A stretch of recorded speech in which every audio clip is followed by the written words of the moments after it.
Guys আসসালামু আলাইকুম, আশা করি আপনারা সবাই ভালো আছেন। আমি আবারও নতুন ভিডিও নিয়ে আসলাম আপনাদের কাছে। আমার বাড়িতে আজকে অনুষ্ঠান আছে, আপনাদেরকে দেখাচ্ছি। কালকে বিয়ে,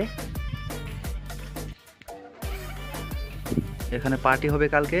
দেখতে পাচ্ছেন জিনিসপত্র এগুলা রাখা আছে এখানে,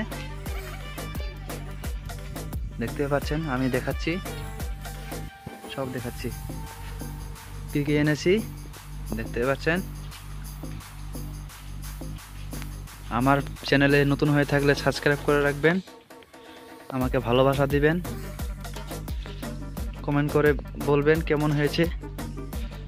ডিজাইনটা দেখাচ্ছি আমি। এটা জেনারেটর এনেছি। আমার যানটা ওখানে আছে, আমার যানটাকে দেখাচ্ছি একটু, এখানে রেখে দিই।